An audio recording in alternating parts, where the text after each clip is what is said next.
Hey, it's Monday. I'm Allan Karl, your host of the JOURNEYS Webcast. Thanks for tuning in. But I want to give you a complete transparency here. I'm recording this intro after the webcast already finished just a little bit ago.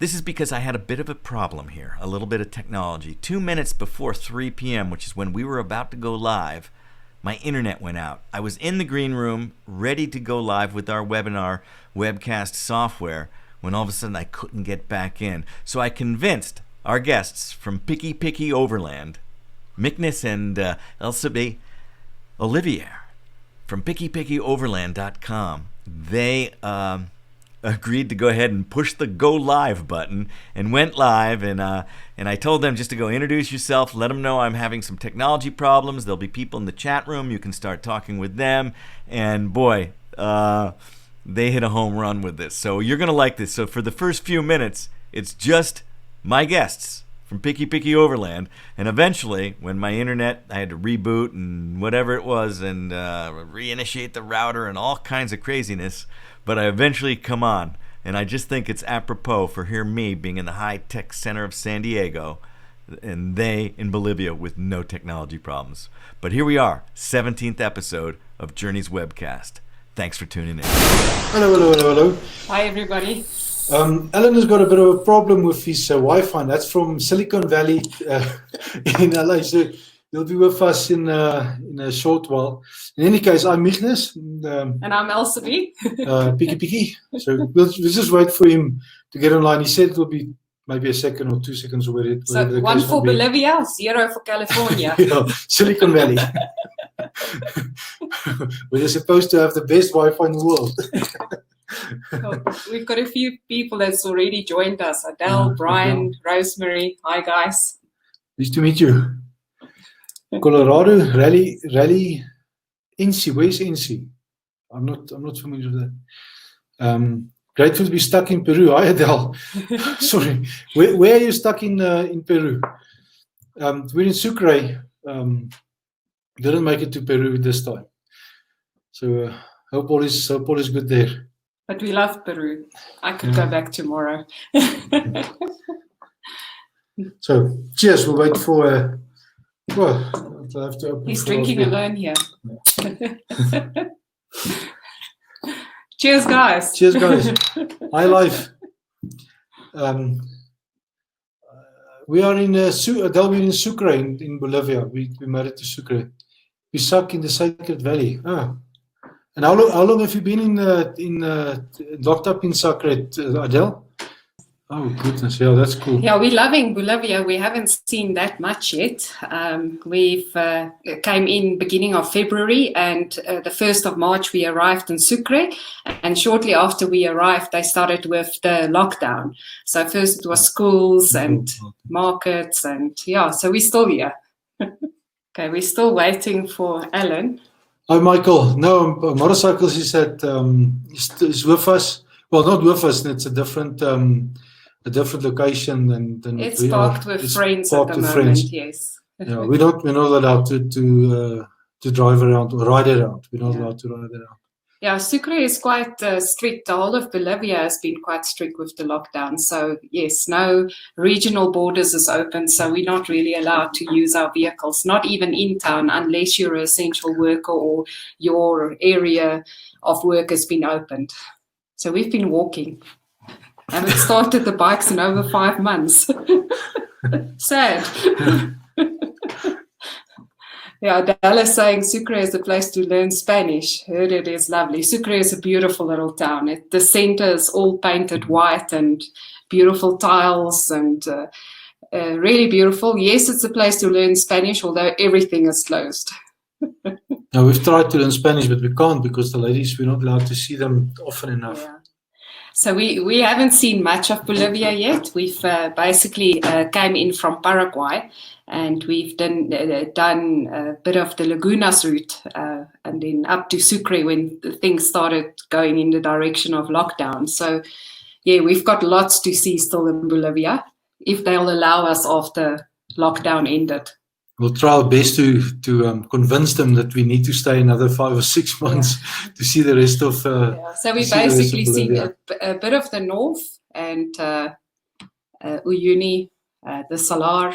Would love to go back. Potosi and now Sucre. Michael, no. Michael asked if the local people avoid foreigners. No, in actual fact, they did. The locals, the local locals in Sucre said to us, no, don't drive around. The other locals in the smaller little towns will maybe have an issue of that. So well, we couldn't drive around in any case, but no, the local people are really nice to us. We've had absolutely no issues or problems with. I think they also know if there's a foreigner still here, you've been here for a few months because the airports and everything has been closed. The borders has been closed since March, so there's no movement between the different countries at all. Yeah, life. No, we haven't have any discrimination. The people are really nice. They helped. We've had, you ask some stuff or stuff that you need to do, but no, absolutely not. I don't know what it is out in the smaller little villages. Maybe they will have a bit of a problem, but currently with the people in Sucre and we go out every day because you have to go buy stuff or maybe go to the shop or stuff. They're just nice, and you do what everybody else do. We have to wear masks and you spray your hands with alcohol. The problem is by the time you get back home, your hand looks like prunes. It's also not a good thing. In the beginning, we heard a few reports of foreigners being asked to leave the country, but we haven't experienced any of that. And I think in the beginning it was more in La Paz and Santa Cruz. Here in Sucre, it seems like the people are a lot more relaxed.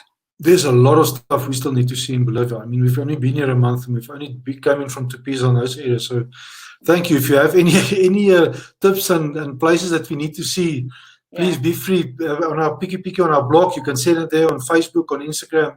We will appreciate it. Really appreciate it. If ever we meet, I'll buy you a beer to say thank you. Life Behind Bars is saying that he's from Kenya and he lives in Canada and he would like to know how it compares South America to Africa for overland travel. Oh man, both is unique, both is fantastic.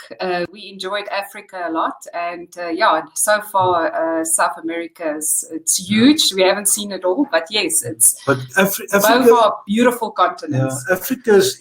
Allan is online. Hi, Allan. Yeah. Hey, finally.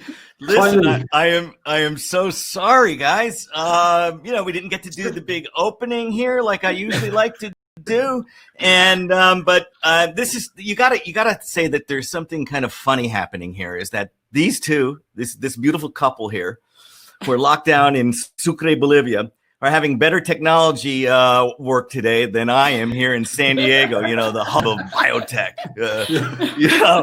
I mean, this has been crazy. I don't know what exactly happened to reboot the router. I had to reboot and I was in the green room for a long time. Yeah. But anyway, I'm so happy to see you guys here. And I had I've got you've introduced yourself and you're already interacting with people here. We've got Tan and Mick. All right. Mick. Yes, they decided to have a kid instead of more bikes. Oh no! Well, every once in a while there's decisions, isn't there? There's decisions you have to make. Always have to make decisions. Yeah. Tanya obviously told Mick there's hard decisions to make, and that's the one that's going to last. Well, I'm gonna kind of jump in because since you guys kind of came in, but I'm gonna just read a little bit of your bio that you gave me and share a little bit with at least what I know. And so I'll command the screen for a second here and say, hey, so these two guys, okay, Michnus and I'm trying to pronounce it. It's got like a German little thing in there, Michnus, right? You have to further German. And Elsebie, these two GenX'ers are born and bred South African products. I mean, really listen to those accents. Are you kidding? They have They have a reputation never to follow or even believe in their own advice. However, they do love to share stories, inspiration, and certainly lessons from their 10-year-long, get that, 10-year-long motorcycle journey. So they left South Africa 10 years ago on what was supposed to be a very well-planned, nice itinerary, 6-month trip to Europe through Africa.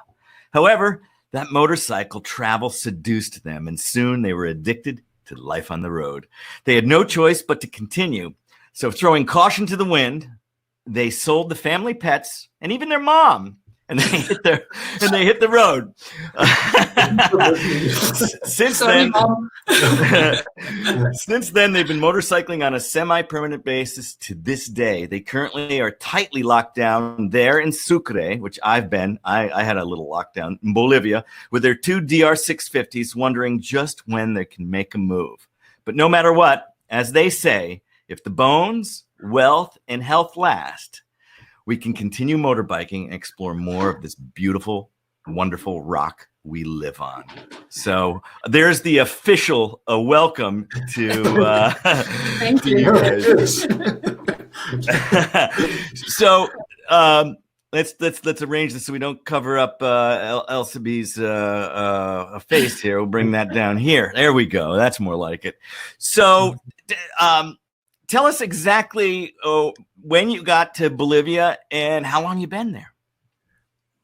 So we entered from Paraguay on the 10th of February, thinking that we're going to tackle the north and then go to the Salar, and we've got enough time to experience the Salar in the wet and in the dry. And so we arrived on the 10th. We did a bit of the north, and as we were in Uyuni, our friend from Sucre phoned us and said, guys, you might need to hurry what you are doing because there's talks of lockdown. So we arrived in Sucre on the 1st of March, and basically within 2 weeks, schools were closed, shops started closing, and by the 22nd of March, full lockdown, borders closed, no shipping allowed, no international flights. So we've been in Sucre alone almost 6 months now.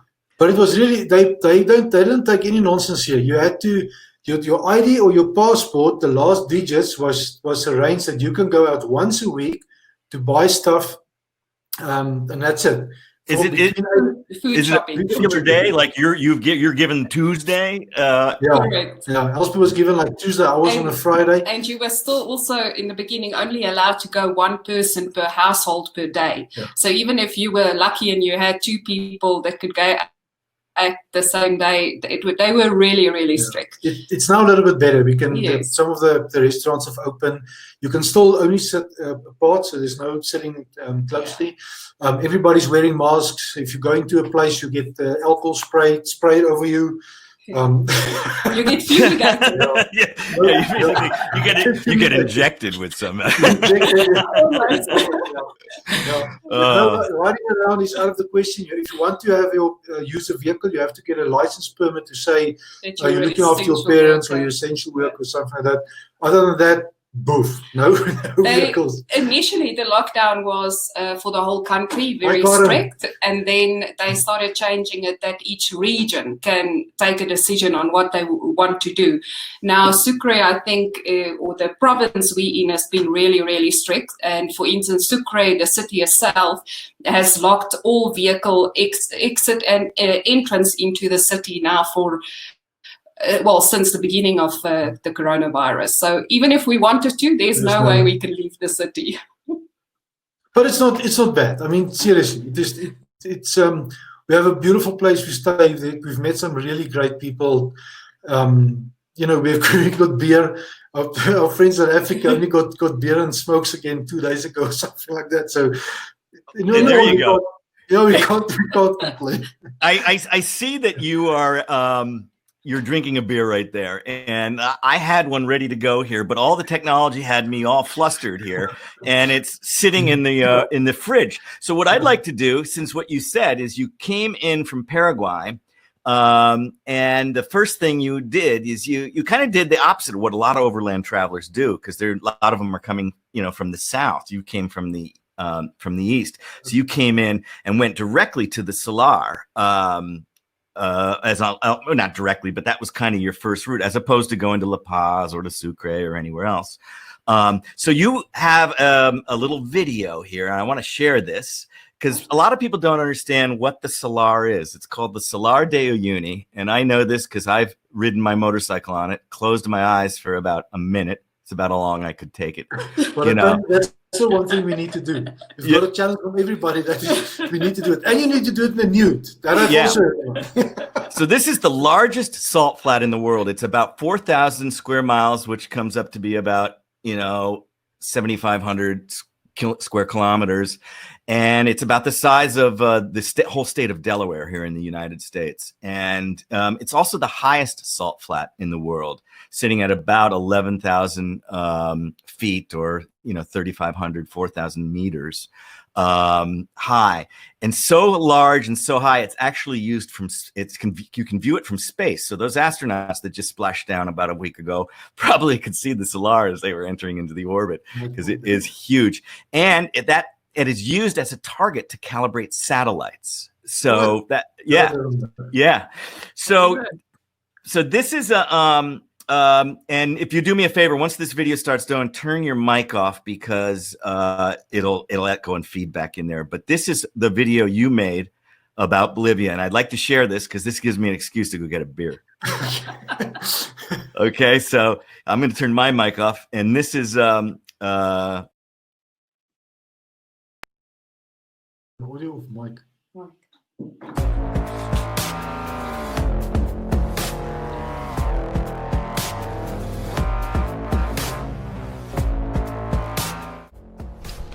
Four and a half thousand meters. One of the Salar. It's luckily not raining. There's no water, but there's beautiful flamingos. It says Red Riding Hood.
Four and a half thousand meters in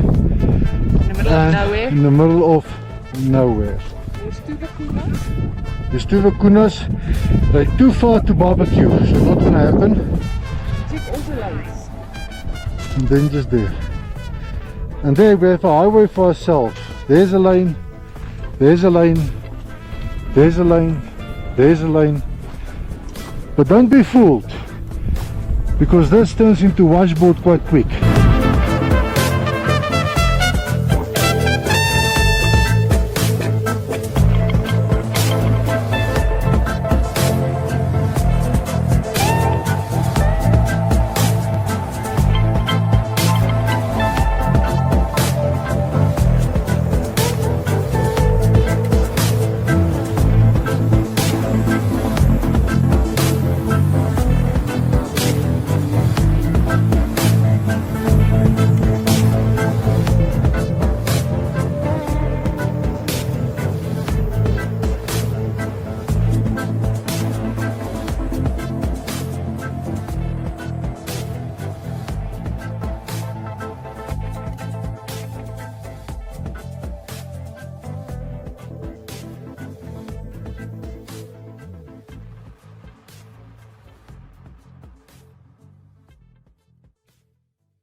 Wow.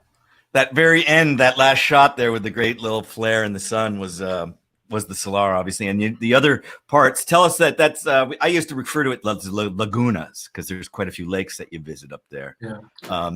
Tell us a little bit about that road that there really is, as you noted.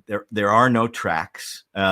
There's no, if you're traveling alone and you don't have a GPS, it's impossible. You could get lost forever. But give us a little bit of how that was for you guys. I don't know. It was a lot of fun. Well, I don't know. I have to bitch a little bit about this, because if you're in a park like that and you pay to get into the park, and not just for us, for tourism, I should think that they look after the roads a little bit better. Like in the middle, for example, Dan, man, they've got graders there. Just every time you go into a new lane, and people go into a new lane because they don't want to be in the washboard road, they add and those roads are never going to go away. They're now there forever. So I mean, it's fun to ride, and the washboard's a bit bad, but for future generations, man, they'll have to do something. Yeah, I mean, at least go and grade it every year or two. Yeah. Absolutely. Just restrict the guys to only stay on one path, because at this stage, because there's no control, especially the guys doing the race from Atacama to the Salar and then up through to Peru, they've got this route, and a lot of the Chileans do it as well. So they just race, and there's no control keeping the tour operators to stick to a certain path. So they create a bit of havoc. But we came in from the other side, so we took the road from Tupiza over the mountain. You climb from 2,000 meters up to 4.5, and then you stay at 4,500 meters altitude. And that road, very few people do that road. That was quite amazing. That was amazing. Yeah. We thought, if this is going to be like this all the time for because it was going to be 1,000 kilometers, roughly 1,000 kilometer loop. If that's going to be like that, man, that's going to be awesome. Yeah. But just the last little bit out was that muddy road in there that's at the beginning of the video. Yeah. Forget it, man. I'd be white knuckled. I just tense up because as you know, I broke my leg on a road like that. Mud is a devil you don't want to ride. That was our first introduction into Bolivia. So that is just as we started coming in from Paraguay, we got a nice welcome.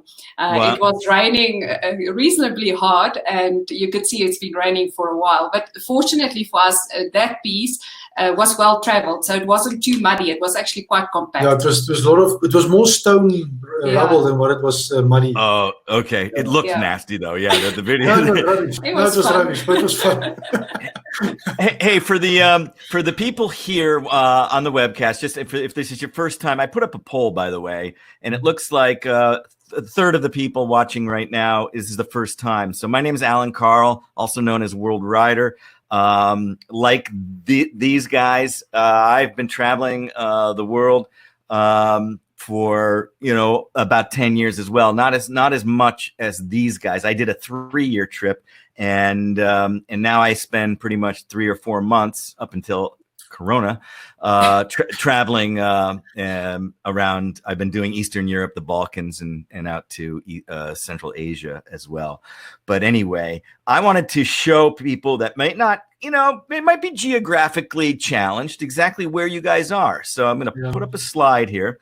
So you can see that red dot here in the great county of South Africa. That's the country of Bolivia. It is a landlocked country, like Paraguay, but there's lots of rivers and lakes. And we could do the next one and kind of zoom in. So Sucre is actually kind of in the, call it the south central part of the country. And I can get my little whiteboard thing here. Let's do this. And I will show you that this right here is Uyuni, which is where that a lot of that video is there. So you can see they've pretty far. I don't know how long it is. Where did you go after Uyuni? No, from Uyuni. So if you look at the Pisa, which is to the right, to the bottom, if you go.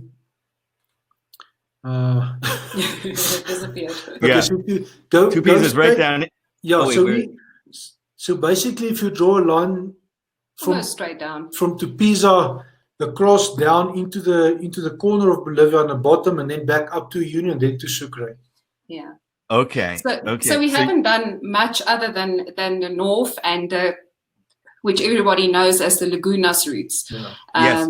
Yeah, because Corona started interfering. We were in Uyuni, and every day we hear more and more reports and things are going to happen. And then Frank, the German guy, the good people, even Roxana, they're in Sucre, and they said, "Man, just come around and let's have a look what's happening." And 2 weeks after it was shut down. Yeah, well, you're obviously much better in Sucre, which is a beautiful colonial city for sure, and then to be in Uyuni, because that would be hell.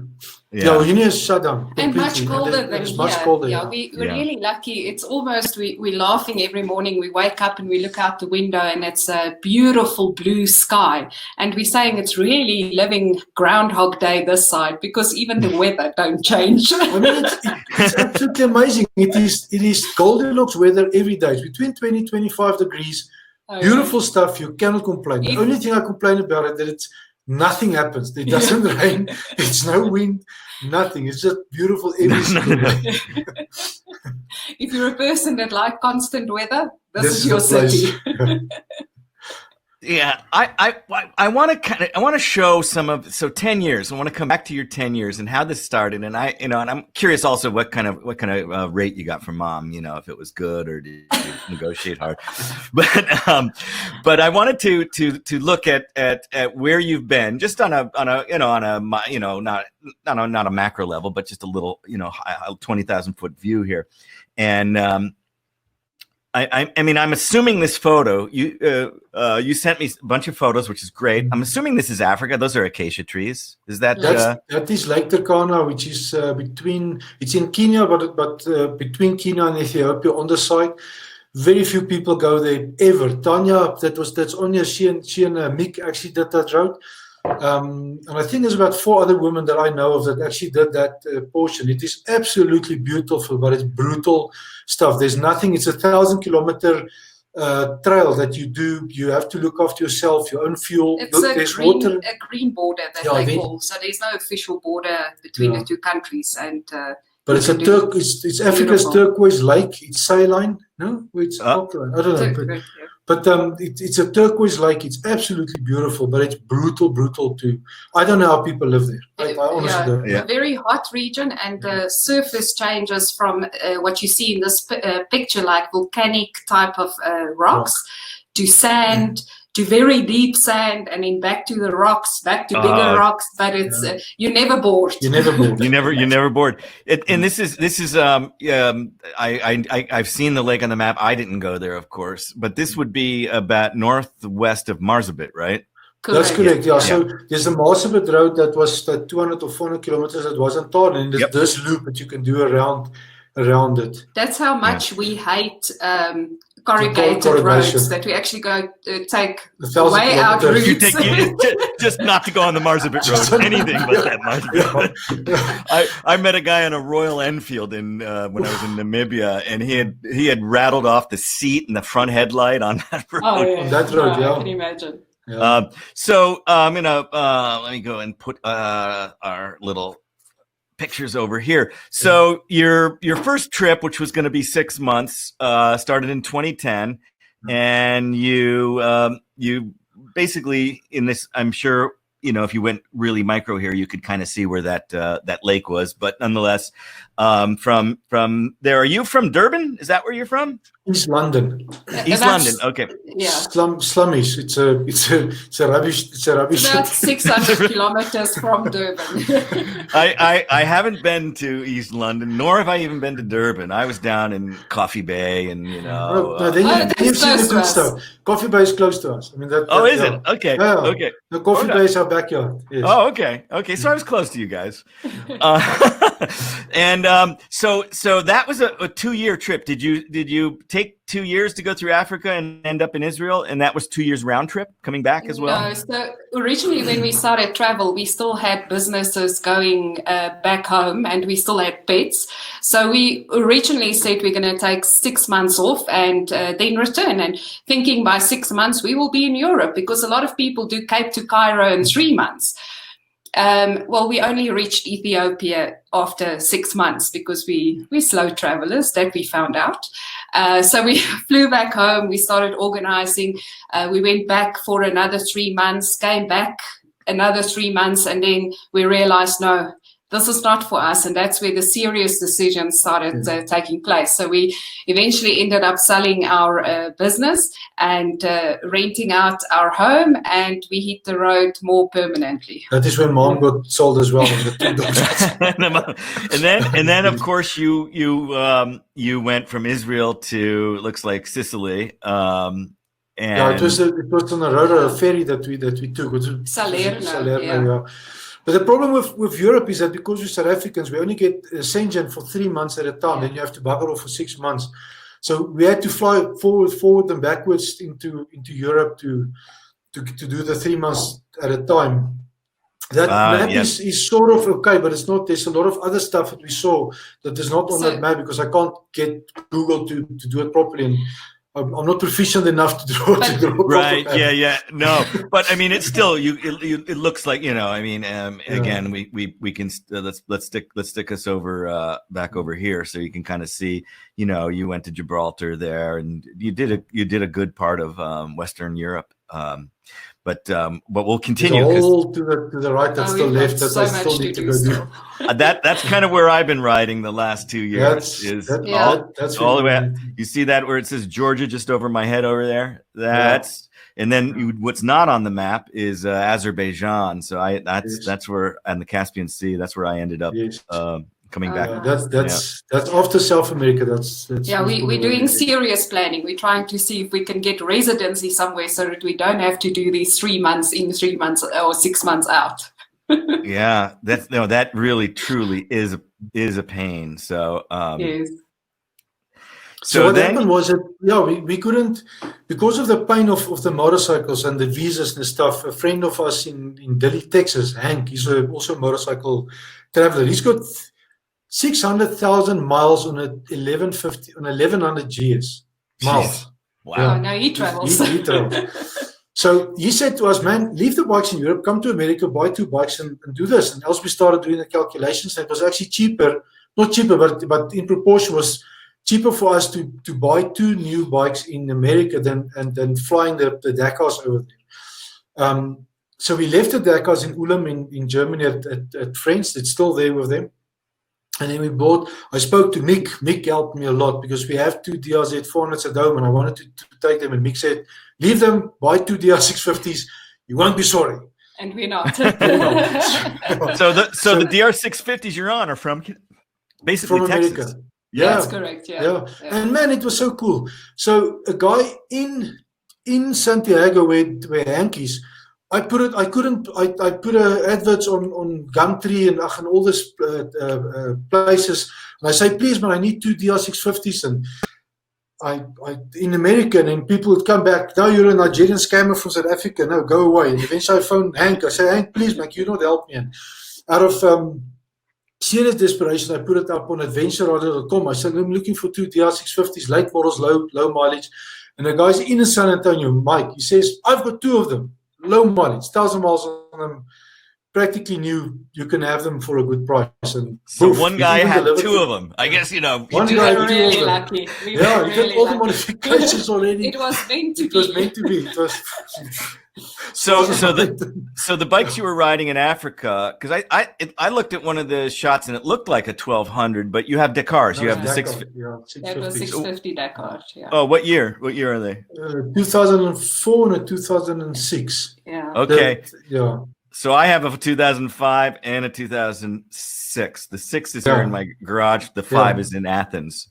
But I love that bike. I mean, that's beautiful bikes. They, you know what happened? The problem in Africa is this: when a BM gets broken, or something goes wrong, you start counting money because there's nothing cheap on that.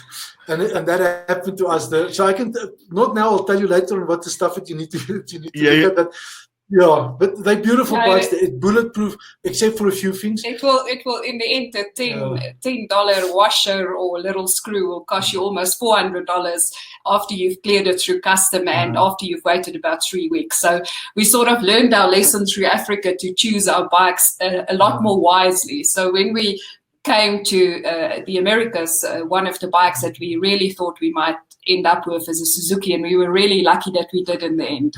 Yeah. So that Dakars, it's no problem. Look, let me put it into perspective. That Turkana loop, for example, the Dakars was 20% too heavy, because when you drop the damn thing, you pick it up the third time, it's really heavy. So the DRs are different there. When you want to strip the Dakar, there's 18 screws I need to take off. The DR I take off 4 screws, and my toolkit is 3 kilograms. So there's differences. Yeah. But I think long term, the Dakar motor will most probably outlast the DR motor 100 to 1. Yeah.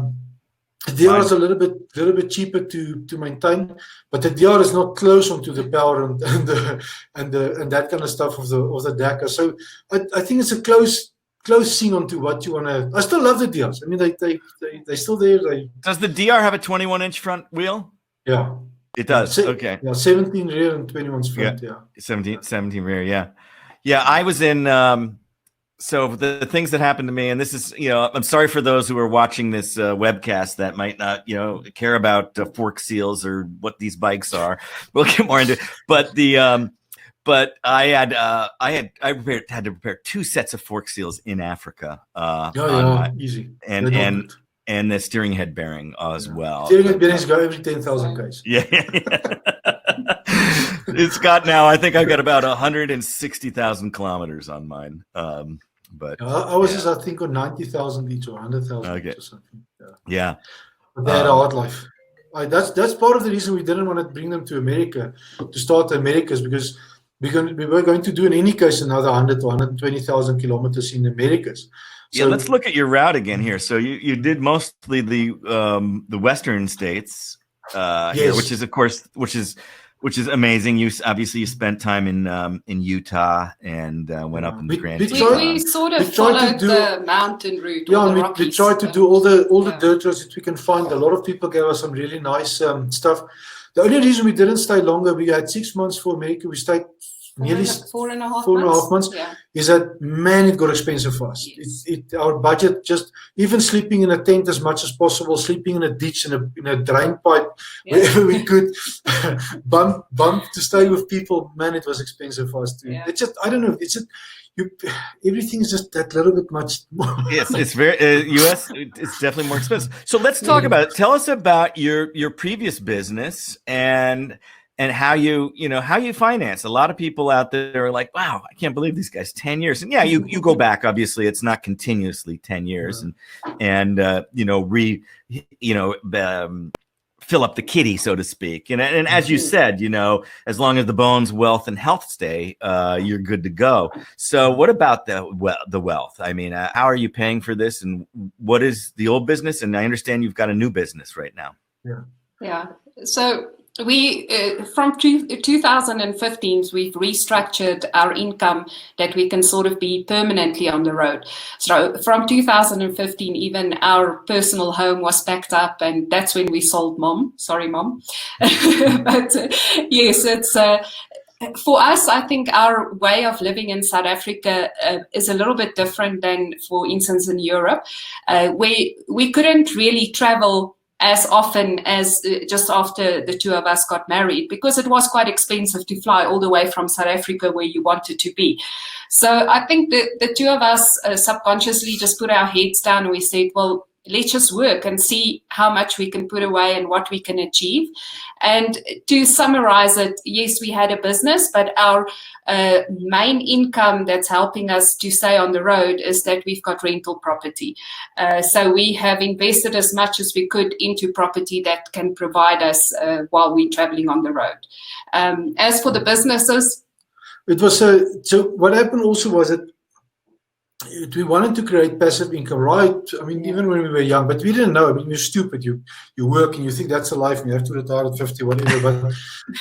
But so luckily we were able, and with my brother-in-law and my sister, we sort of got into the property thing, but it wasn't good. I'm not talking about buying properties. I'm talking about rubbish, small apartments. All apartments that we started to grow into, and it went okay. But the idea was always to have some kind of passive income, not to work day jobs all the time. And luckily that sort of worked off. But we didn't. It wasn't an instant gratification plan. It was a long-term plan coming that, you know, pay off as much as you can. Don't buy iPhones. Don't spend money on nonsense and expensive stuff. No big holidays. No big holidays. Yeah.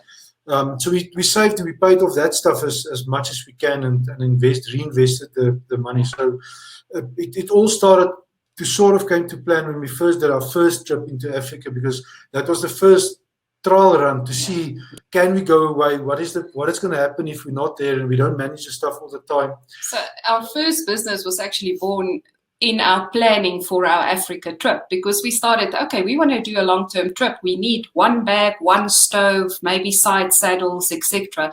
And that sort of developed into a business in South Africa. Yeah. So all the products that was available in America, the saddlebags, the tank bags, all the stuff, is expensive to get into South Africa. Sure. And a lot of the stuff, I mean, you know, Africa, the stuff is hard there.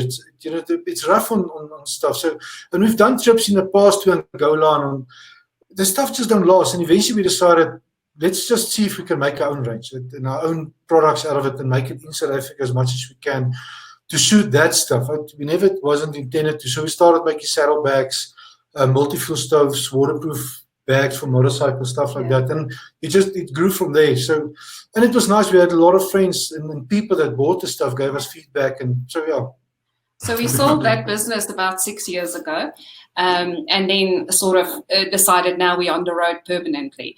But being who we are, I think we business people, we can't just sit still. So even if you get to your tent or your hotel room, the brain is still working, you still have got stuff to do. And then meeting a lot of other travelers, and a lot of other travelers asking us, how are you doing it? How are you getting it right? The idea to restart a similar business, but this time maybe not focusing only on the South African market, sort of grew and grew, and we are now almost ready to launch. Yeah, so 4 years ago, we met two Dutchies, Leonie and Peter, Amsterdam to anyway. They were also going around the world. They did, I think, about 160,000 kilometers in 4 years, 3 years on 250 Honda CRFs. Wouldn't it be great to ride a 250? I love that. Smaller and better. You can go anywhere. That's so much fun. Yeah, if you get into mud, you don't care about mud. I don't care about mud on a 250. They always said. Well, even if you ask them today, they'll still say they'll take the same bikes. Yeah. So we were sitting on, we were meeting them. It was such a coincidence. We were chatting online with them and a few other, because you know how things work. You, like with Tanya and Nick, you're online all the time with other people. Where are you? What are you doing and stuff? And they said, no, we're in Bar, Mexico. I said, we're also in Bar, Mexico. And it was just by accident we got to hold of each other in the middle of Bar. We said, let's go wild camping on a beach for a day or two and just chill out. And while we were sitting there, they said, no, they're obviously nearing the end of the trip, and They're going to go back, but they don't want to go back doing the same stuff, being lawyers and engineers and stuff. They want to do something different, and they like the biking thing. So they asked us about ATG and how we did it and all this kind of stuff. And we just started chatting, and the idea there was born, well, let's do something different. Let's start a new brand up on the stuff, because now we've got more knowledge about the stuff and what to do, and actually to get into a European market or American market, which before that, when we had ATG, we were stupid about this stuff. We were really greenhorns on exporting stuff. We didn't know anything. Well, so, there's experience is the best teacher, isn't it? Right at the end of the day, absolutely. So Tanya did say that Mick stuck at work like a chump.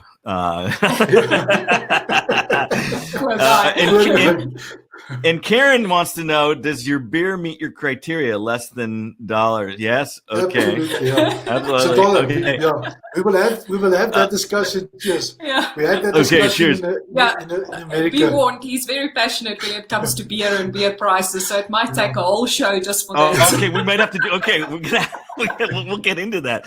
You know, it's interesting, as you know, and I love beer as well, and I live in San Diego, which is now I think third in the U.S. for these small craft breweries. There's but a lot of them very expensive, and a lot of them pushing the alcohol beyond what I think is really should be called beer anymore. But that's a whole other discussion. But I also am a big wine guy. You know, I've been to Franschhoek, I've been to Stellenbosch. You know, the great wines of South Africa. But also, you know, it's funny because I was going to say, instead of having a wine, usually on these webcasts, depending on who I'm talking to, I always open a bottle of wine. And the last time I had a South African on, I did have a wine from Stellenbosch that I shared with Joe. And but you know, then I was thinking, well, in Bolivia, did I drink any wine? No, I didn't. I didn't drink any wine in Bolivia. And they have bloody good wines. But they now have wine down near Tupiza, actually, is in the south, and Tarifa. Yeah, this is just in the last 10 years. Because it's close to the Argentina border, and we know Argentina for great wine. You know, bloody of course. good wines. Yes. They've even got a wine here that we've got now here that They're it called won a Porto. And it won a European award. A Malbec or I think it's a Malbec. Yeah. Malbec, yeah, interesting. See, this is it, you know, and a lot of this, you know, the climate change is making, you know, wine regions that were good now kind of bad, and also places where you couldn't grow wine before. You know, you're starting to get the opportunity. So whether or not that's the case with Bolivia, I don't know, but yeah, we can attest the wine is good. Okay, good. And it's a growing industry. It's a growing industry, and it's not super expensive. You can buy a good bottle of wine for $4, $5 maybe. But you can see that even in the north of Argentina and Uruguay, it's definitely a growing industry for these regions. Yeah. In Cafayate. Yes. Yeah, really great stuff. Oh, absolutely. We also and even north of Cafayate, there's a lot of new wineries that's opening up. So it's going to become a popular area. I think that route north Argentina down Ruta 40 through Cafayate, Salta, that region. And then past Salta, tourism there is going to explode because of the wine. It's a nice area. That Rainbow Mountains that goes to Uruguay, those places. I think that place for tourism is going to explode. Even the areas just north of Cafayate, we had time to explore, and up until recently, it was really just the local Argentinians that would go for tourism there. But it's definitely an area that is growing tremendously. There is a big salar north of there. I guess. Correct. Yeah. And did you go to Purmamarca? Oh, beautiful. So we went from Purmamarca, we went further north on the Ruta 9, which is spectacular. If you like adventure riding, you venture off that road, you go into the mountains, into the smallest little towns, and if you think you've seen a rainbow color mountain in Peru, you ain't seen nothing yet. That whole area is there's a photo I sent you of a small little yellow church that's sort of in the mountains. That's Iruya. It's just is it okay? Because I in fact, you know, I'm gonna bring things up because there are some photos, and I let's go here.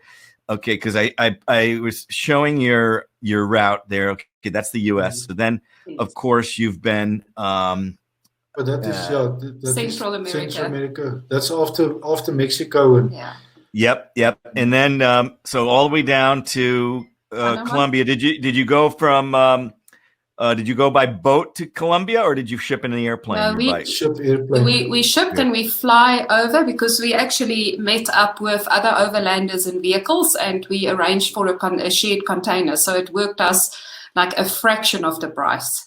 That's great. I did the same thing. I didn't meet up with somebody, but at the time it was cheaper and faster to go, and they just rolled the bike onto the plane. Yes. Obviously strapped it down, so there was no container. It was pretty funny. But then I had to any funny stories. But now, we've already did that one, and here is where we are today. What we did now, yeah. This is where you came in from Paraguay to that, but this looks like Sucre to me. But that's Arequipe. No, that's Cusco. Sorry, that's Cusco. Oh, it's Cusco. Okay, it's Cusco. Yes. So this is Peru. Lovely ladies. And let's just blast through a few of these. This is Peru too, then. That was a parade. The morning we stumbled upon a parade, and boof, it was happening. I think they've almost got a parade every day there. This was quite amazing. It was local groups and schools and showcasing dancing, really. Yeah. And, when you look at the buildings here, because even in Sucre, you have these kind of balconies. That's just so cool. And this Cusco is obviously the landing point to go into Machu Picchu and the Inca Trail and all that. Correct. That is you're talking about. Yeah. This was northern Argentina. You take 80 kilometers of long riding over the mountains. It's the most beautiful bloody roads I've done. It's nothing technical. It's just incredibly beautiful. It takes you about 2 hours, but it is absolutely And then you get into that small little town of 1,000 people, and you have to cross rivers. And if it rains there, they're stuck there. There's nothing else than that little church. They play soccer, and then you go around the corner into the river. You go through the river into another little settlement. Well, the original Uruya settlement is about 8 kilometers from where this little church is, and it's based on top of the mountain. But the only way to reach us is to actually go through or along the river. And being so rocky, you actually have to ride on the edge of the river. So if it's a lot of rain coming down, there's no access to that little village. So these guys get stuck. They get stuck there without having to deal with coronavirus anyway. I don't think they've even heard about coronavirus. Coronavirus will be over by the time they hear that there was something like coronavirus. Yeah, exactly. It's really a stunning shot, and I love your photography. It's really, really awesome. Of course, you've been to some incredible places. Let's talk about, and I've got more photos to pull up, but I want to, we've kind of seen for the most part. I think I missed a map of your South America but nonetheless, you've been in a lot of Europe, Western Central Europe. You've been all over Africa. You've been through the Western states, and now you're going in in Bolivia, one of my favorite countries for motorcycling and also for the culture. I mean, I'm missing a Saltania right now. I would like to. But what are some of your most memorable moments? And then contrast that with someplace maybe you just don't want to go back to. Egypt. Egypt.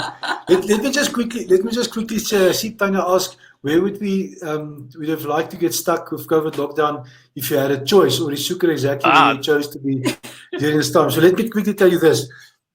Not to be greedy, we're really happy we got stuck in Sucre because it's okay.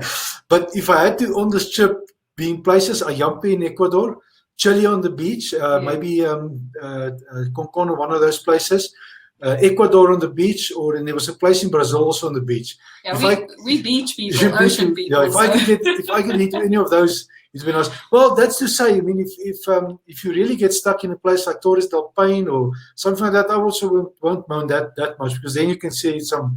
But yeah, if I was greedy and I could get stuck in a place like that, but not to say, But to come back to your question, it's so difficult. A lot of people often ask us what is the most memorable, and it's so difficult because we because we travel so slow, every country we get into, or even every city we come in, we at least try to stay a week or 2 weeks to get to know the area, how the people think. And because we're into property, we like to explore a bit of the business side. And we also always ask ourselves, would we be able to live here? If we want to relocate, will it be here? So if I have to sum it up, for me, travel and the memorable things is absolutely the people we've met, the friends we've made, long-term friends we've made. That is, I mean... So that's number one. Yeah, that's absolutely. Number one.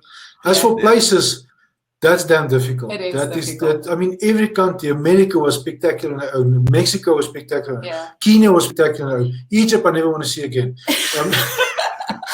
Bakshish.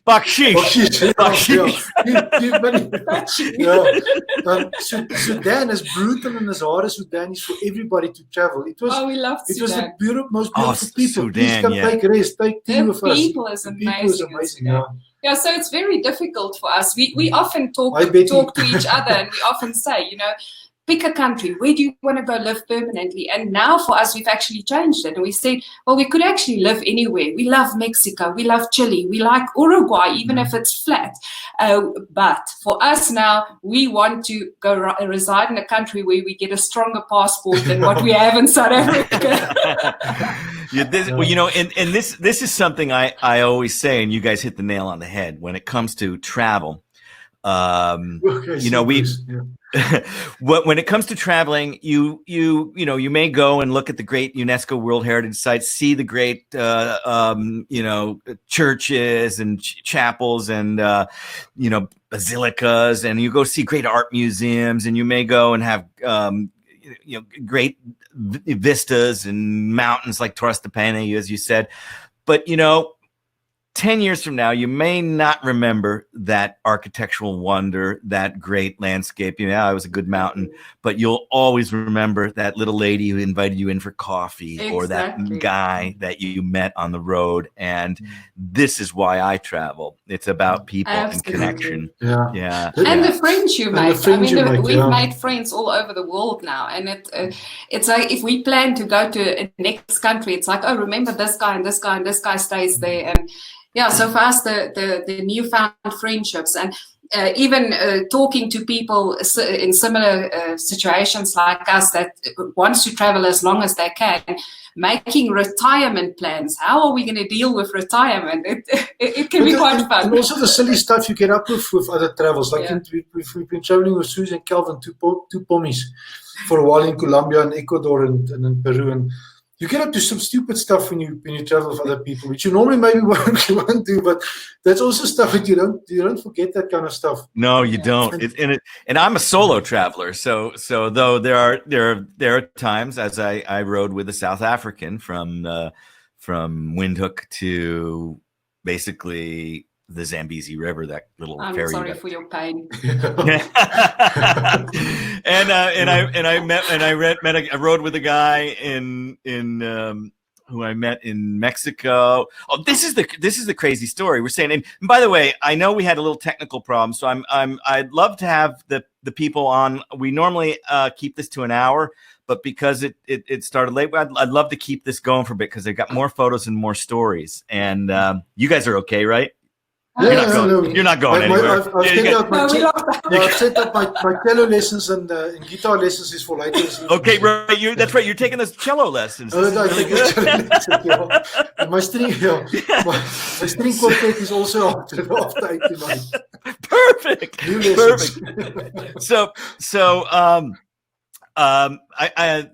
This is funny. So I was in Mexico in the Copper Canyon, and I met a couple from Australia, from Queensland, and I kept cruising. They were on 2 Up on a V-Strom, okay, and this guy was so such an engineer. Feathers? What was their name? Feathers? No, it's Chris and Susan.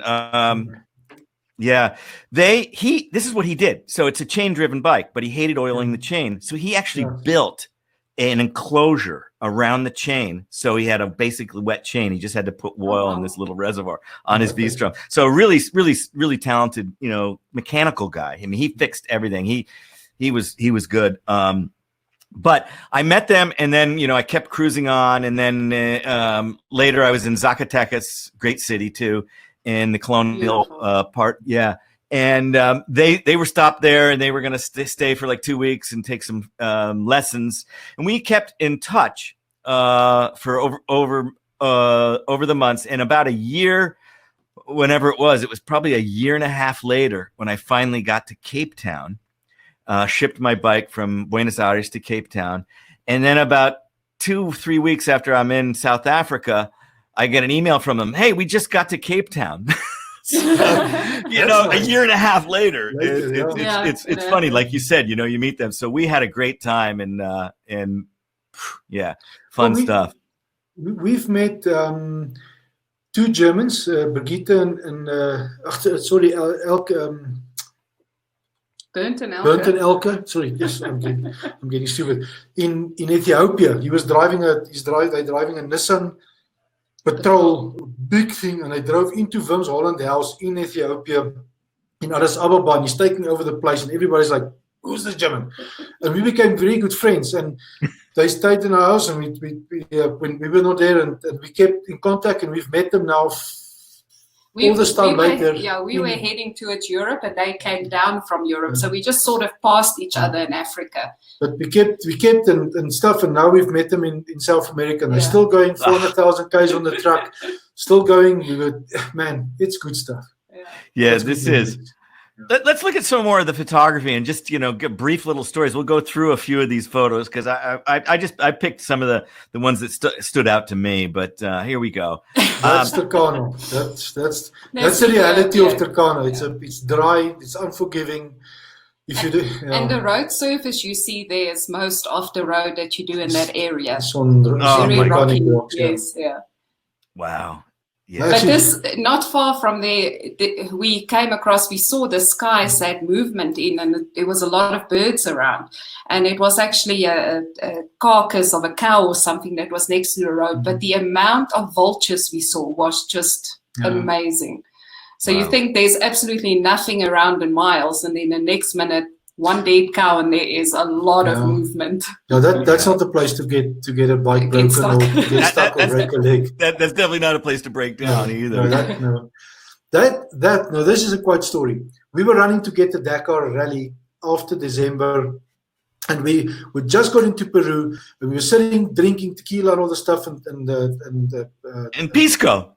North somewhere. Yeah, we were actually having Christmas with Avida, the two people from Britain. Yeah, and we realized, man, the Dakar is in Peru, and we 2,000 k's away or 1,000 something k's away. Let's hit it, and we put on the GPS shortest route to Lima. And the GPS keeps on going, and you know it's Peru, and it takes you more complicated and more. Yet. Yeah, we didn't know anything about Peru. And the afternoon, because Susie's off-road ability was not that good at that stage. She just started, and we were about 100 k's from the coast. We know if we can get on the coast, there's the Pan Am, and we can hit the Pan Am to Lima for the afternoon because we need to be there the next day. And I put the GPS on, and I said to Els, man, we can hit this road, and it looks like it's okay. And as we ride, I say to her, there's a problem here because we are 50 k's away, 60 k's away from the coast. We're on 3,500 meters. This road is going to dump straight stuff, and we're on a dirt road. I said, I don't think stuff is not going to. This is not going to pan out now. So next moment we come around the bend through a cut in the mountain, and this expanse lies in front of us. This is exactly what we saw, and I think we all went, what? Because this is a single lane. There's nothing. And it's sand and rocks, and you cannot make a fall. There's just no ways you make a. And they had quite a bit of rain in the months ahead, so so there was quite a few slides. So you would think, okay, I'm in the right track now. I can keep myself going here. And you come around the corner, and there was a slide. Now you have to get into another lane, and it was just drop-offs. But it was absolutely beautiful. It took us 3 hours, I think, to get down that mountain. 50 kilometers to get that 50 kilometers. 3 hours to 50 kilometers. Think of that. Yeah. Yeah. Oh my God, you're going 5 to 10 miles an hour. At That that, if you have vertigo, And that's not the place well, to that go. included a small stretch. It was straight, so Yeah. this took us hours. But absolutely mind-blowingly beautiful. It was. I will never ever forget that view in my life. yeah. So how many times did you dump the bikes? Susie, I think, dumped it twice Twice, and Elsa, and I I think, did once. We did go, if you're in that situation, because if you make a mistake there's no guardrails. Yes. It's straight down. So even if you slip in the sand, if you don't throw your bike the right direction, it's you and the bike that goes down. So we really just took it as slow as we could. Yeah. And we just But there's no margin. The two tracks literally is like, if it's On like the this, edge. it's on the edge. Yeah. There's no. So you sort of want to stick on the inside track, but You with can't. the landslides and You the can't rocks, go it's stick not on the always possible. So you have to sort of stick in the outside. Did you see any other vehicles on that road? No. And I would not even on. You wouldn't want to come one. How would you pass, right? No, you're gonna you won't. You're gonna carry bikes. But I mean, if you, I don't think that they drive that. It's like the Van Zelspas in Namibia. You don't go up there. You go down. You can only go down. You don't go up because if you start to push out the rocks and stuff, you bugger up the road. I think So this route was probably also just used by the local farmers to get take down, yeah. produce down. But there is a longer route around back up again. But Yeah, the of GPS course, didn't. no, and we were quite ignorant. We thought, how bad can it be? We in Peru, but we this day specifically, we learned a lot about the off-road in Peru. Yeah. Peru for adventure riding, Absolutely still the best. amazing. That was in the On the coast on of the Peru. coast of Peru. We wanted to wild camp somewhere and just took a road straight into the. We were on the coast heading towards Arequipe inland for the Semana Santa, the what do you call it? Easter. Easter, Yeah. So this was on the coast exploring a bit. But it was nice. Yes, It's beautiful. Yeah. Well, it's great with the ocean and the vast nothingness, No, I mean, yeah. We got well sandblasted there. I bet. That's also Turkana. Yeah, it's a part of the Turkana. Oh, that's part of that. Yeah. Turkana, Okay. yes. There's nothing. But beautiful. Yes. So you needed a little. Looked like you needed a little help here, didn't you? Jack the Baboon. With the locals. That town of Umarate literally is, I think, maybe 4 shacks. It's a dead horse. This is where you come in at the green border. At the green border, so you have to. So you stay there for a day and then you stamp your papers and you can go. Well, the story behind this is that we actually came in, we find out where's the green border office because you need to get a stamp. And while we were there, we asked him, we are really tired for 4 days. We haven't actually had any showers or anything. Is there a hotel close by? And the guy, wait. And of course, he gets his friend to come and organize. And we ended up at this hotel, which turned out to be a brothel in the end. We actually pitched our tent in the parking area and had our luggage in the room. That's how safe it felt. From 10 o'clock that evening, it sounded like some porn movie location, something that was happening. Man, it was bad. Just the next day, when we left the brothel, about 5 kilometers down the road, there was a 5-star lodge. Well, we were so cross.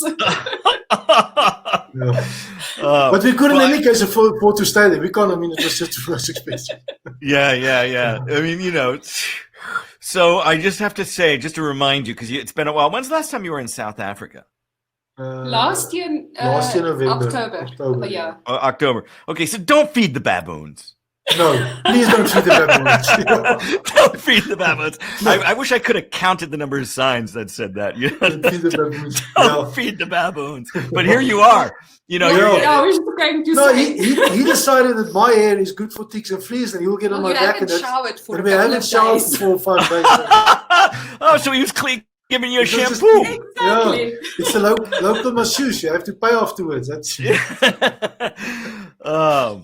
This was at in the Dakar. We were following the Dakar rally.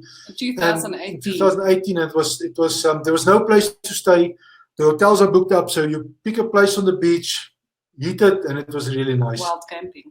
They wouldn't let you into the bivouac? You could just set up your tents inside No, there. No, You no, came that was outside the of first 2 days. of Yeah, the bivouac, but this specifically, the bivouac was just outside of the little town. The town was fully booked, but it actually, after 2 nights next to the bivouac, you actually need sleep, you need sleep, and then yeah. you go look for a secluded beach. Yeah, no, I in 2012, I worked on a crew for a privateer who was in a modified like a Range Rover. It was what they call it, the so I slept. Yeah, the what do they call it? The Desert Warrior is what it was. So it's made in the UK. So I don't know specifically which class it was in, but think it's like a Range Rover, but totally modified with this. And sadly, he had a breakdown, and after like 3 or 4 days, he couldn't. He got disqualified. The French, that was the that was just really bad. And he's just, he wasn't really a competitor. This was his dream. He wanted to do this. But I was there to be translating in Spanish and also as the photographer. And cool. So I agree, because that bivouac doesn't sleep at all. It's always the grinding of the the big lights. And the lights, yeah. So anyway, that's cool that you guys got to do that. This was on the road from Tupiza into the Lagunas, that road that nobody takes. It's okay. So this is South Bolivia there, huh? This is South Bolivia. Yeah. Wow, this is just mind blowing. Stunning, and what a great road. Oh my! That was a hard days of 300 kilometers. It was a hard day ride. But absolutely beautiful. Pulling bikes through rivers because it's from Tarija, where it's absolutely just brown. It looks a little bit like areas of Utah, and you go through, and the next thing, the mountains lie in front of you. It's just spectacular. Yeah, no, I like. Yeah, that was Colombia. When it rained. In the Amazonas, we went to a small little town right in Amazonas. We thought we were going to find a tribe that's hidden that nobody ever saw in their life. You put on your anthropology hat and you're going to find this hidden. I'm Indiana Jones. We're going to find a new tribe. Well, that's what we found. That's, I always love it when you kind of can be traveling almost above the clouds. Isn't that always fun? Yeah, it's just unbelievable. Ecuador is like that. Now Ecuador is that. We wouldn't have even know about that place if a local where we stayed in Huaranca, wherever, Huancaya didn't tell us. We stayed there for a week, and he said, "You need to go to this place, this and this." This little small national park. Everybody avoids it because there's no main route, and we were like, "We like that stuff." We started looking into it, and ended up here. The lucky thing for motorcyclists is that if you're an overlander in a truck, ain't going there, because that you can't get your truck through that space. Oh, sure. So the only people that can actually go to this place is certain vehicles. Even they only have car transportation there. There's no buses running there for the locals because the road is just not accessible. There is a road that goes through the park. They call it Route 120 that goes back out towards Lima. But this road, most of the time, the bridges are washed away because of all the rivers.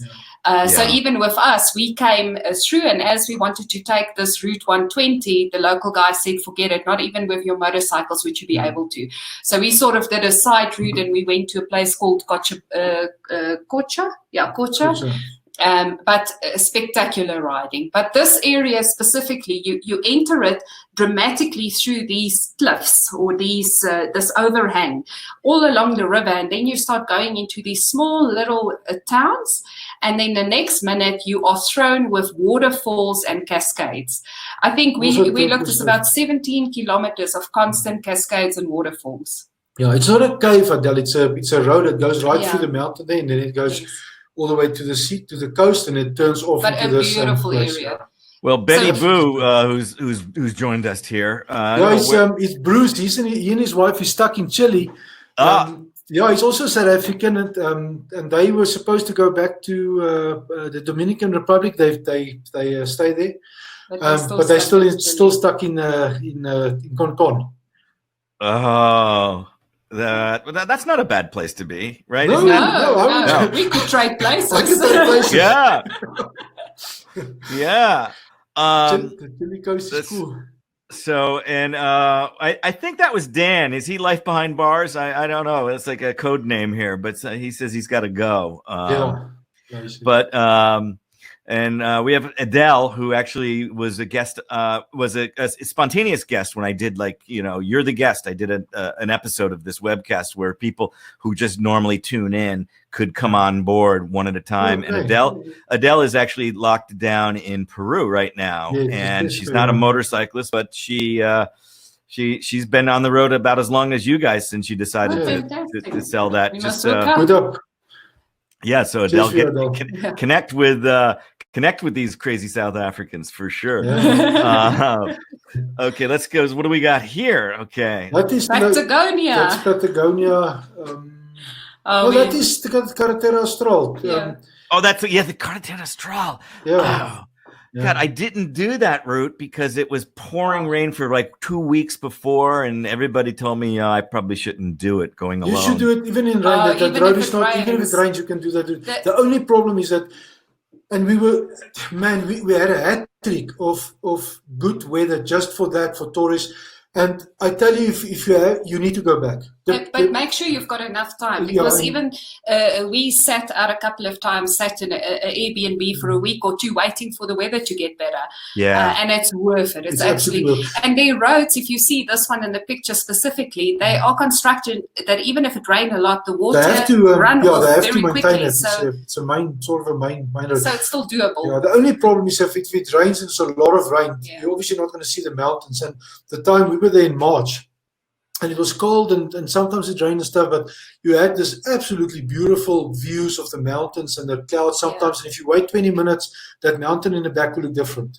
Yeah, it was yes. So whatever that Osorno, I was in Osorno. Yes, nice chatting. But yeah, so I was in fact, if it wasn't for the if I'd taken the Carretera Austral, I think I would have missed the town where Betty Boo is in, Concon, right? Concon, yeah. Because I ended up going into Argentina that way as opposed to, but yeah, gorgeous. Isn't that so beautiful? I just love this photo. That is also in Buenos Aires. That's in Buenos Aires. Yeah. Of course, because that's part of the tango. You got to have the squeeze box for the tango orchestra. Yeah. In South Africa, in Afrikaans, the parents call it a donkey long, which is a donkey lung. So you're squeezing the donkey lung. So squeezing the donkey lung. Donkey lung, to make a noise. It's just great. You got the lighting right on this. I mean, he's got character. It wasn't anything I did. It was the bar was just light up perfectly. It was so. Yeah, no, it's great.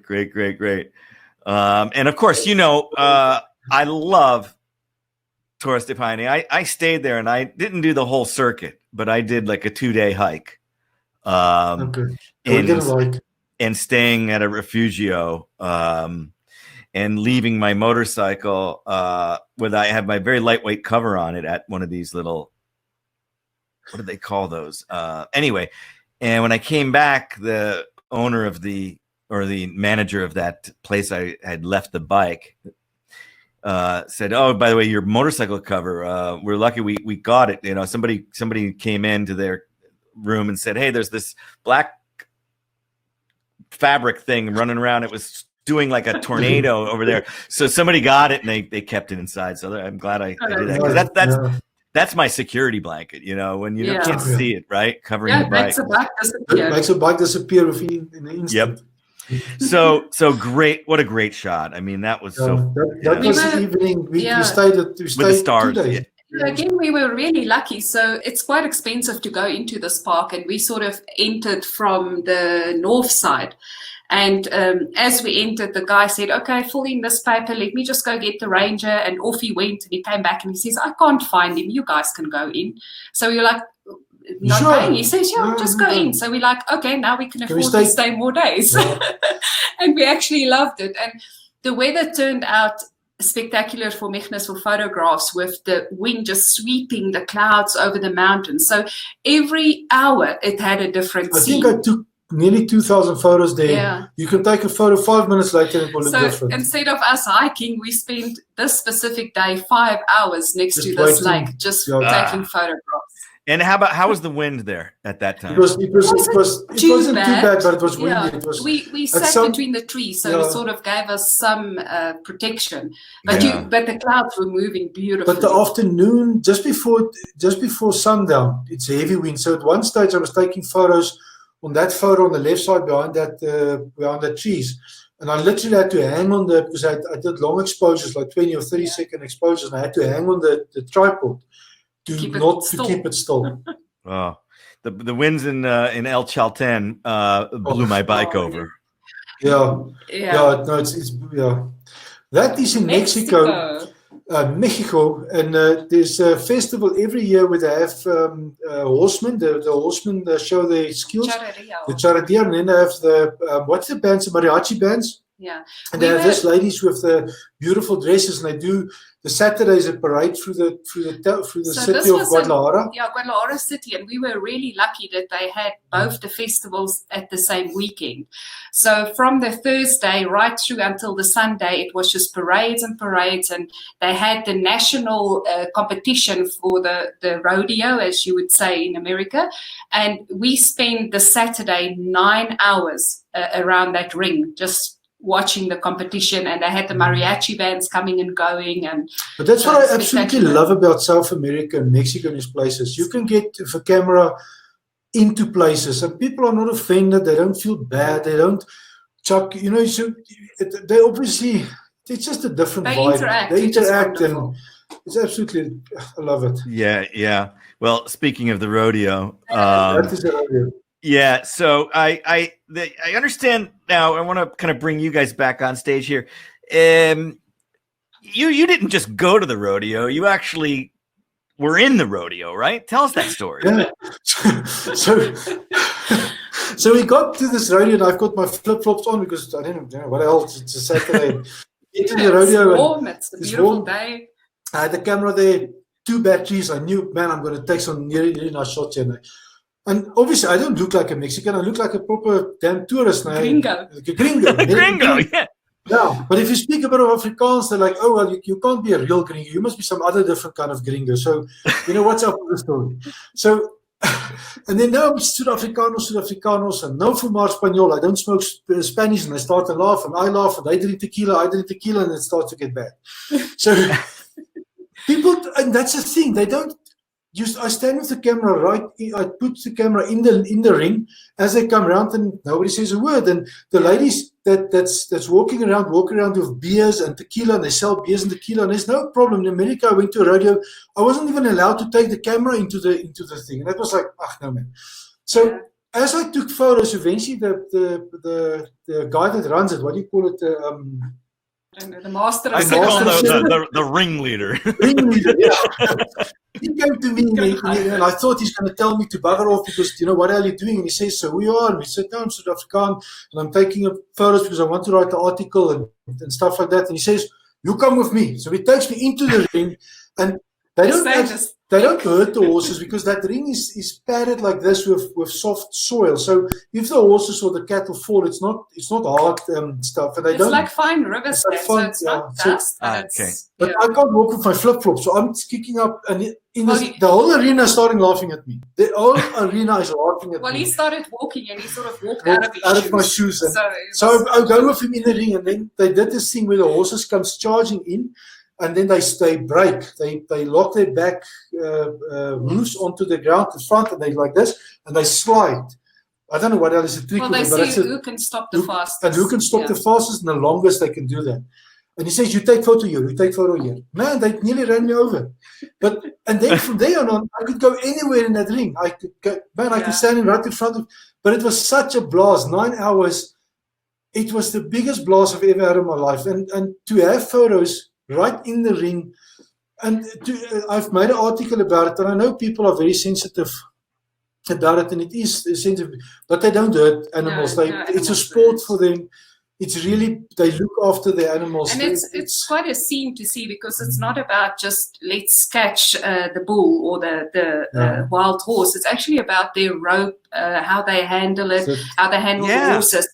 They've got a whole ritual they have to do. They have to prove their horsemanship and how they work the ropes before they do the actual action. So it's fascinating. And that goes. I know. I mean, look how far away that guy is, and he's got the rope around this guy. I mean, that's. So what happened here was I tried to get a photo. I couldn't. Eventually, I think after about the 15th try, having the camera, I was leaning in like the kids. I was leaning with the camera into the thing, and every time when they come past, just at the last, pull it away, and I put it on rapid shot. And I wanted to get a shot like that, and eventually, with pure luck, I got that. It's absolutely incredible shot, you know, and sharp too, you know. That's the thing. You know, is this Oaxaca? That's Oaxaca. We were lucky that we were in Mexico twice over a Day of the Dead, Días de los Muertos. The first one we did in San Miguel area, which was amazing. Really nice, but a lot of foreigner influence. And then we went to where everybody says you should spend it, which is Oaxaca City, and we don't regret it. It was amazing. If people can do that, I would absolutely recommend people do that. I lucked out on timing too, and I ended up in Oaxaca on Días de los Muertos and got to see the parades, the festivals, all the sand art, you know. Oh my God. And it's actually amazing, because the whole festival is almost over a week, because they stretch it. They have a Day of the Dead for pets. They have a Day of the Dead specifically for children. Then they have the saints, and so it's really, if you get involved and you ask the community, you see amazing stuff. And then the art exhibits is amazing. The art. That's what I was referring to. They like colored sand on the sidewalks. Yeah. I mean, it's just, and then also all the food vendors are out there really cooking. I mean, it's grandma out there cooking, and that Oaxaca's got such unique Mexican food. And even the area around Oaxaca we loved. Yeah, I was gonna say, is this Ometepe or is this Chichen Itza? Oh, this is okay. Yeah, I have to be. Maybe I was going to say, look, you're not allowed. We couldn't afford to go the day. And then the evening you can go take the night tour, and then you can go in for free, which we did. And I took the tripod. I wasn't supposed to take the tripod because I wanted to take some photos. And I just thought I'd take it, and then I slip off to the left. And they had this light show, and I put up the tripod, and I did 10-second intervals. And then they saw me, and I thought, oh well, that's bad. And I could just get the shot off. So yes, I stole that photo. I didn't pay for the photography. You have to pay a lot of money to but it came out okay. Oh, that's classic. I love it. Too funny. Yeah, so you shoot, I think, we'll get a little geeky here. You shoot with a Samsung camera I saw in one of your pictures. Is that right? Yes. So I'm not a big DSLR camera fan. They're this big, they're massive, they don't work for me on the bike. I like small, compact, lightweight, heavy duty stuff. And I couldn't, I needed to get something better, and Samsung came out with they were the first guys with that kind of mirrorless. It was a brilliant camera. And unfortunately, Samsung did it once. They did that camera, and 2 years later, they did a bloody good job. They did some stuff that's today not even on mirrorless cameras. And they stopped it, and that camera broke in Colombia. Something went wrong. And I switched from Samsung there. I switched to Fuji, which I still use today. Using Fuji. Interesting. It's interesting you went with Samsung and not the Sony, whatever the Sony was too expensive at the time. They came out and their camera, the AR something at that stage, and the Samsung kicked his ass all over the road. For pricing also, It specifically on the lenses, the Samsungs were a lot more reasonable. Yeah. And because we're on the motorcycles, you sort of want good equipment, but you also have to be realistic.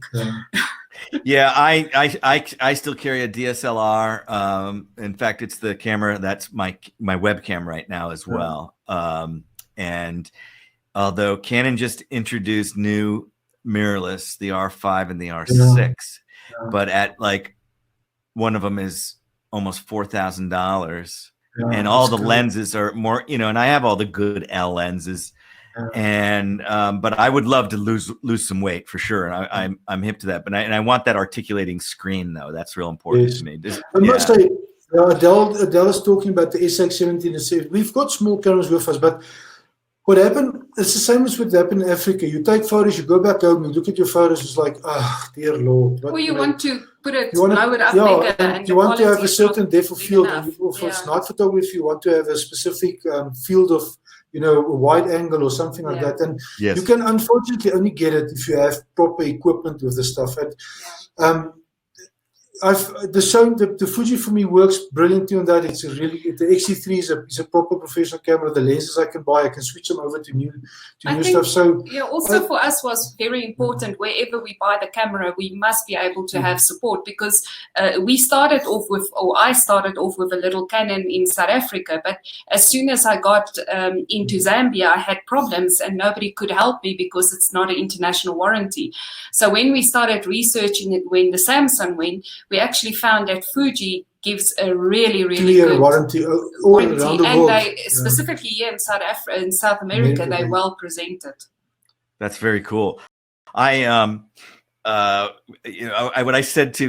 was riding with this guy that I met in Mexico, and then met him again later in Peru, in Cusco actually, and he was carrying a point and shoot, and he's a very was at the time a DSLR guy, and he was making fun of me because I had my big DSLR and I was carrying 3 lenses, and I looked at him and I said, well, think about it. You're fine with your little point and shoot, but as Michnus, you said, when you want to go back and make an enlargement, or you want to crop it to do something on your website, I said, when are you going to be back here and do this again? Exactly. And that's the thing. So it's so worth a little bit extra weight, if you've got a little bit of a passion for photography, capturing that moment. And I have tons of people stuff too. And that is amazing. And you will never get it again. And when you have a rubbish photo, you have a rubbish photo. You cannot recreate it. I think after our Africa trip, even if you go on our website and you have a look, because Michnus is the photographer, if you look at what we've got from Africa and what we've got now, it's 2 different stories we tell. Because we've learned along the way that, yes, your most precious thing you have after your trips is your memories and your photographs. Nothing else matters. And your memories are going to go at some stage. You'll have your photographs. Yeah. You need something to trigger them. This is great. If I had a choice between a DSLR, which I don't want to take that because it's too big for me, but if it was a compact or a DSLR, I would go with the DSLR. There's no doubt about it. The way you can take a photo is very different. When we go over to 4 wheels, we might explore that route. Yeah. Well, exactly. And for me, I got quite an investment in glass, of course. And when I got into this system, mirrorlesses were, they weren't anything. It's really been since 2014, 2015, where they've really started to get there. And now these latest 2 Canon ones, and I just got to figure out how much I could sell this for. And I would go to that, to the R5 or R6 for sure. Cause I am a kind of a Canon guy. I don't know, but I think for motorcycle use, the mirrorless is about the absolute best, compact versus size versus whatever you can do. Yes. And especially with the video capabilities with these things now. I mean, this R6 does 8K. You can do 4K at 240 frames per second. I mean, it's amazing. Yeah, that's amazing. Yeah, it's crazy, which is why it's so expensive. And they're very good at marketing and making sure, you don't get this with that one. They're very good. No. Hey, we've kept you on for an hour and a half, and I wanted to, but, I'm having fun, and I believe still we have people hanging out with us. I think some people have dropped off, but I guess yes, exactly. But let's kind of wind down. I'm curious. 2 things I'd like to kind of as we segue out of our show is you and I talked a little bit about taking time to travel, not having an itinerary, and not necessarily having, even hotel reservations. And I think it's a real important. What have you learned about traveling at a pace. You know, let me bring this up because there's two cases I'll tell you about. I want to say I met in the Arch National Park, which maybe you went to in Utah, one of those great. And I met a group of 4 or 5 motorcyclists, and they had been in Alaska, and they were on their way to Ushuaia. And actually, I had just missed them. The ranger was telling me, "Oh, wow, you're doing this too. I just had 4 guys here." And he says, "Yeah, and they are out trying to break the record to go from Alaska to Ushuaia the fastest." And I said to him, I said, "Oh my God, I want to get the record for going the slowest." Exactly. And I was in Dar es Salaam, and I was heading to Arusha, and in Dar one night I met this guy, an American. He was an airline pilot, and he was on a big GS 1200. And he says, "Yeah, I'm going to go to Arusha, and then I'm heading to Nairobi." And I said, "Well, great. Why don't we meet? Let's meet in Arusha." And I said, "I know I can't ride my motorcycle through, Serengeti National Park, but I'm going to try to find somebody with a truck that I could put it on and take me across, so I could still go to Ngorongoro and do all the cool stuff." And he says, "Yeah." And then I says, "Hey, maybe we'll be able to split that cost." So it takes me. I leave Dar and I go to Tonga and go to a couple other places, and I'm in Arusha only 3 days later, and I get an email from him. He says, "Yeah, I'm still in Dar." And he says, "I'm on my way to Arusha." And, a couple of days passed, and I just 2 days passed. I write to him. I says, "Hey, whereabouts are you? When do you think you're coming? I've got a line on a guy with a truck." He says, "Oh, I'm sorry. I'm already in Nairobi, man." Jesus. No way. Yes. So what have you learned, and what advice do you give people, whether or not you're on a motorcycle or you're a backpacker or you're, a luxury traveler, what's the advice for traveling a little more? Go slow. Everybody's got look. What do they say? Each to its own, and everybody's got their own thing. There are people that likes to do the heater stuff. There's a couple that did South America to North America in 90 days on a bike, but they heat. What they did was they heat all the spots, and they say, "Well, we did it in we did South America." You don't really do anything. You sat on a car, but if that is for people, look, if it's that for them, then so be it. I don't. That's not for me. No, that you don't experience. You don't experience anything. You get stamps in your passport. All that you do is you waste your money because it's your trip, it's your money, it's your everything that you blow on quickly rushing to see this stuff. I think we're way too curious. Yeah, there's so much you can learn in every country, and every country is different. Which is every time if people ask us, our advice would be just rather do 2 or 3 countries properly than do a whole continent and you see a little bit of it, and every day you're sitting like this, or you just hop on it. So people would say, "Oh, I've been to Colombia." "How long have you been there?" "A week." "What the hell did you see in a week in Colombia?" It's impossible. You can maybe see Cartagena. No, you can't say you saw Colombia. You saw maybe Medellin. But you didn't see Colombia.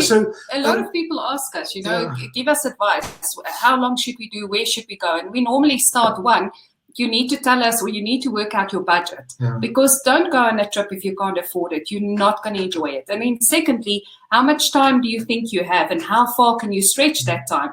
Because we had so many people that is halfway into their trip realizing that they've got only half left, and no, we need to extend it. So before you decide your trip, those two is very important. So Susie and Calvin was I might have it wrong, but they were supposed to do a year in the whole of South America. When we met them, we sat down.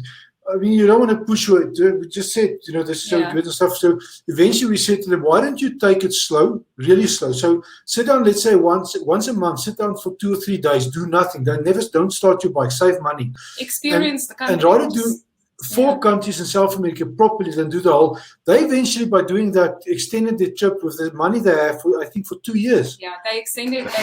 They were able to extend their jobs, and they could do it for 2 years. So going slow is not it. And I mean, surely you want to go into a place like Arequipa. Well, here's the other thing. The best stuff that we got was because we were in a place longer than we were supposed to.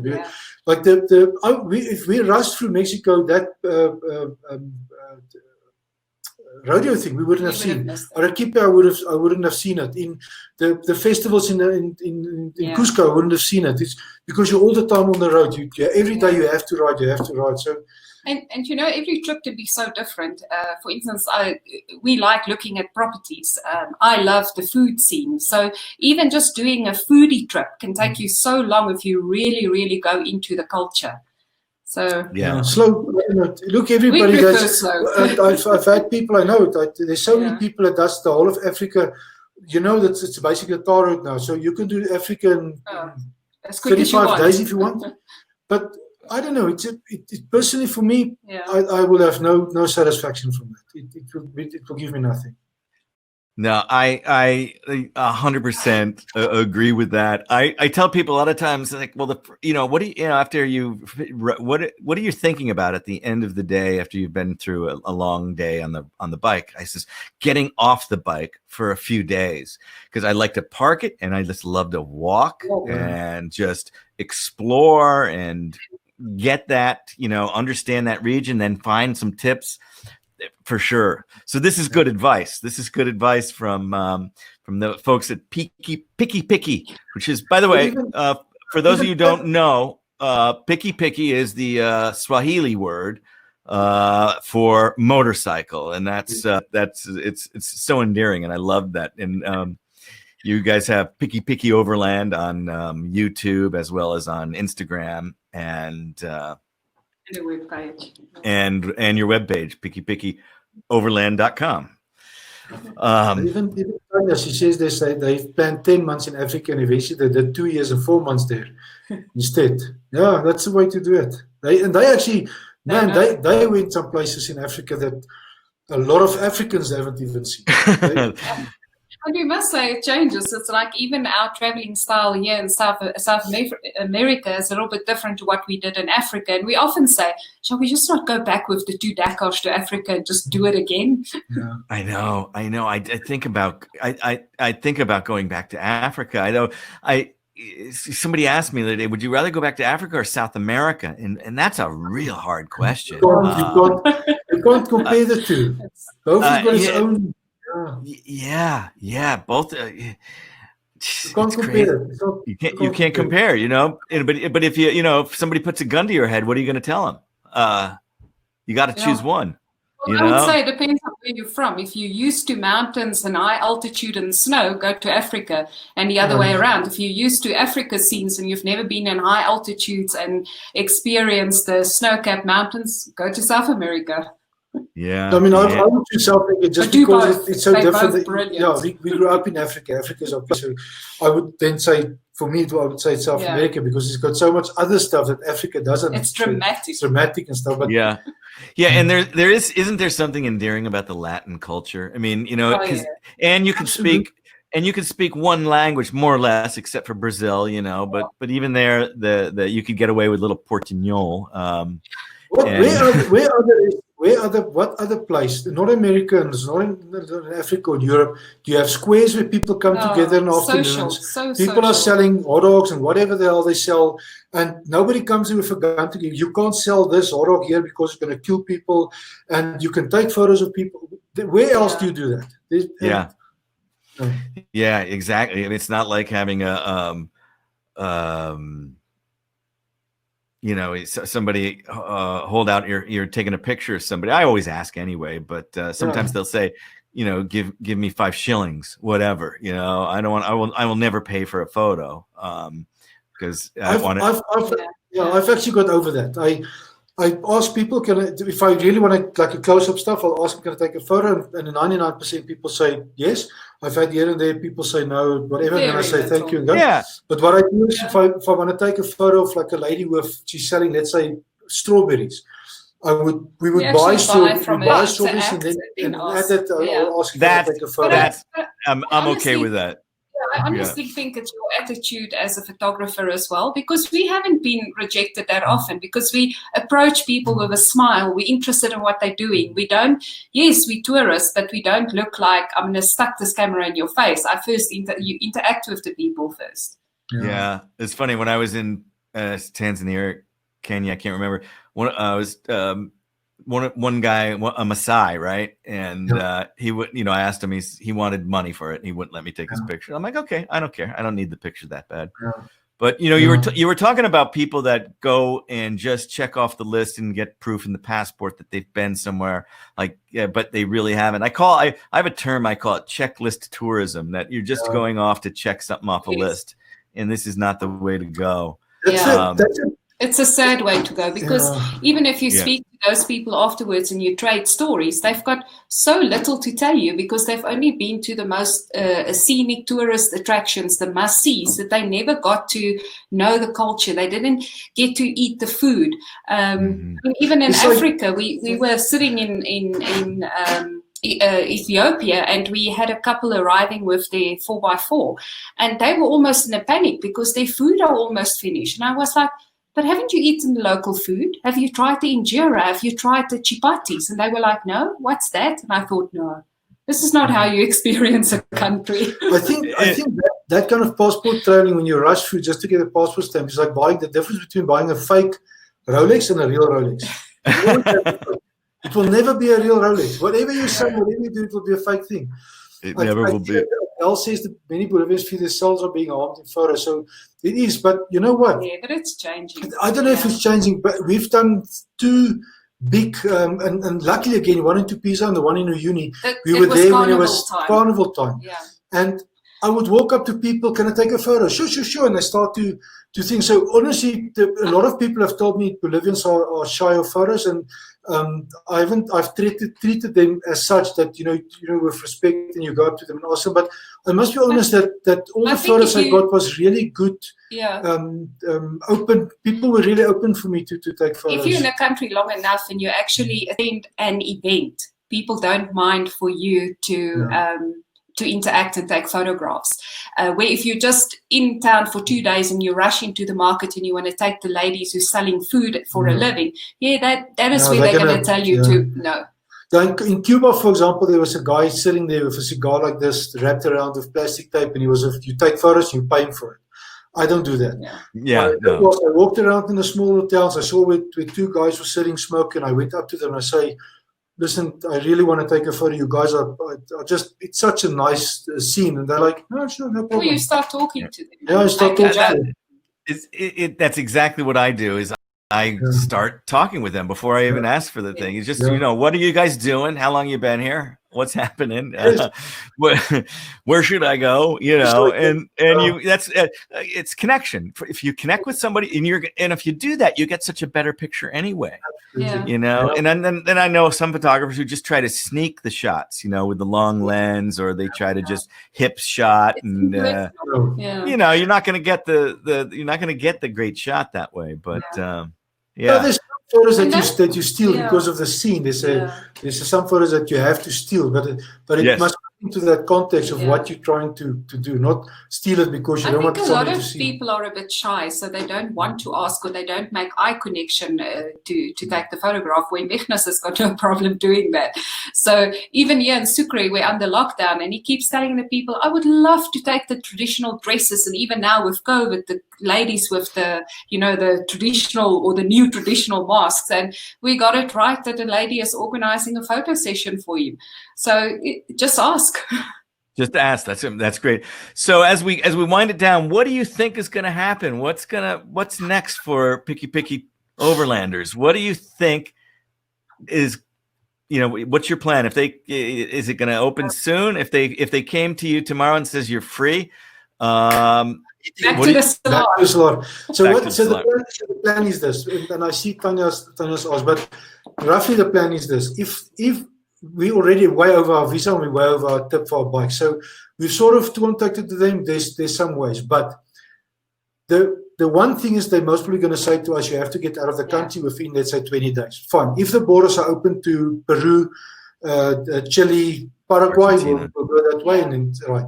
What we're going to try and do is see if we can find one of the locals said that they might be able to help us with a work visa for 1 year.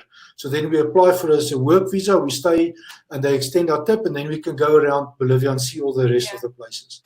If that is not possible, if they say, get the hell out of Bolivia, Then we'll see Yeah. which countries open. So, but we hope maybe Argentina and Chile might be open, because then we'll do the Patagonia run all the way down and then come back up and then do Again. Bolivia again. And then do Bolivia again. Yeah. So what we haven't seen of South America or explored in detail yet is Bolivia, obviously, and the then north of the north of Brazil. Brazil. So we've only done a small portion of Brazil, but the way things are going now, I don't think Brazil is going to be on the map for us while we're still here. So that's where the idea came, well, let's just then sit it out. Let's go do Patagonia again, and then we come back. But we have to take into account what's going to happen in Bolivia. They are heading towards the elections. So the elections is on the 18th of October. So we sort of, with the history and with what the locals are saying, is there's normally not just the one election, it might be a second one. And in that time, you won't be able to travel anyway. So if it's possible, we'll try and head to Chile or to Peru before that time.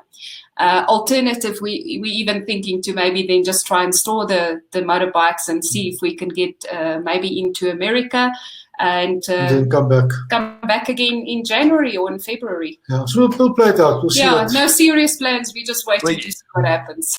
You know, the great thing is there are a lot of possibilities. Yes. Right. And that's it. And, you know, keep the curiosity. And as you guys do, if you need anything at this end, you know, I know you got a big network of people to follow you, but you know, you got a what do you call it? A fixer in San Diego for you here. Thank you so much. Thank you so for much. sure. Big kind of you. Yeah. And It's very kind of you to invite us on the chat, really. I appreciate it. yeah. And maybe before you go is a bit of words of wisdom to a would-be maybe hesitant long-term traveler that may think this is great, but are having some sort of hesitation.